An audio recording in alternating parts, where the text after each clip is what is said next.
Happy August! Yep. So this is not exactly the place I was planning on being, but this is a fitting place for the topic of today's video, which is kind of coming because of where I'm at. But I got here on late Saturday, I think. Sunday. Might have been Sunday. No, it was Saturday. I was in the ER Saturday. I got here Sunday. So the topic of today's video is it's been a year, and it's been a year since I caught COVID. And that kind of is going to tie into everything. So last August, end of July, beginning of August, I think around that time, my dad tested positive for COVID-19. And about 5-ish days later, I tested positive for COVID-19. Do I have food on my face? Anywho. And at the time, it was a little terrifying because, COVID. But I was triple vaxxed, and I never had any breathing problems besides a cough. Most of it was just weakness, fevers, a lot of fevers. I had trouble keeping my temperature down. Got interrupted.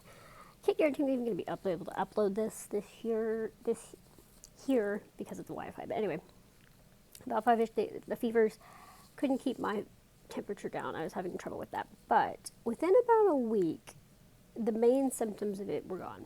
I was still dealing with brain fog. I was still dealing with weakness that would eventually end up persisting for 10 months. But the main symptoms of it were gone. I was like, okay, I'm over COVID. And then that followed by RSV around like Thanksgiving time and the flu around Christmas time. The latter half of 2022 was just sickness after sickness after sickness, and it was exhausting.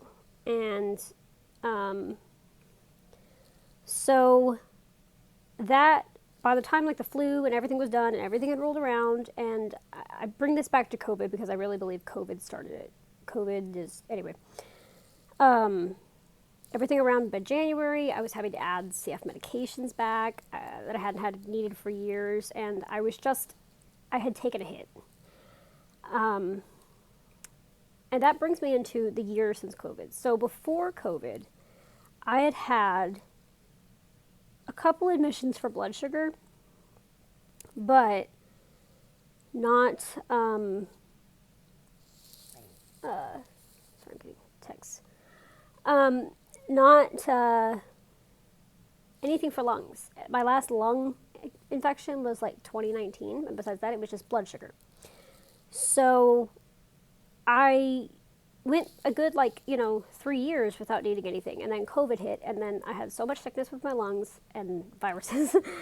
And since COVID, this hospital stay makes it 7 in a year.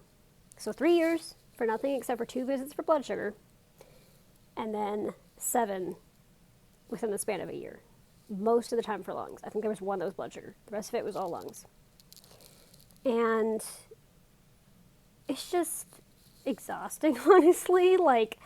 I'm still having some issues today. I'm not as bad as when I came in, but I was doing PT today, and he made me go back because my heart, it was 1 to 50, and my legs were buckling, and just weakness to that degree. And my doctors did diagnose me with long COVID, but after about 10 months, those symptoms, I feel like, maybe not the weakness, but that might just be, CF, but the brain fog was gone. Thank goodness. But I come all of that to say, I don't want to make this too long because, like I said, the Wi-Fi sucks here, but it's just a little bit interesting to look back, a year ago to now. I feel like, thank goodness, even though my FEV1 didn't take a hit, the rest of me did, and hopefully the end of 2023 will not be like the end of 2022. I've already had enough crap at the beginning of the year. But yeah, it's been a year, and it's been a long, long year. But hopefully, hopefully things will start to improve. Hopefully, I will avoid hospitals. I mean, this day has hit me harder than most do. You know, I grew up with CF, obviously, so I had tune-ups, I had admissions. It's when you grow up like that, it's not fun, but you kind of adapt. You get used to it. You don't. It's not like somebody that's never been in the hospital being in the hospital. But this time I was only out for literally 3 weeks. 3 weeks. Like I got discharged on like July 7th, and I was back by whatever date Saturday was. And that was after already trying 5 days of oral antibiotics at home. So this day has hit me harder mentally, a lot of anxiety, just because I have that nagging fear. You know, I'm so thankful for how healthy I am as a 25-year-old CFer. It is a gift I will not take for granted. But there's that nagging thought of, you know, I am getting older now, and I've seen so many CFers pass away, 20s, early 30s. Am I next? You know, sometimes you can't help but have those thoughts enter your mind. And I try not to go there. I've always been the person, I know this is silly, but my joke has always been, okay, I will be okay with death on July 22nd, 2098, so that my birthstone can be exactly 100 years apart. But in all seriousness, I've always been the person that's like, I'm not going to go there. I'm going to live a full life, and CF isn't going to stop me. But there is that fear. I think that it's just fear, you know? And so I'm hoping the rest of the year will go easier. I'm hoping that it will not be another year that will add up to 14 or more admissions. But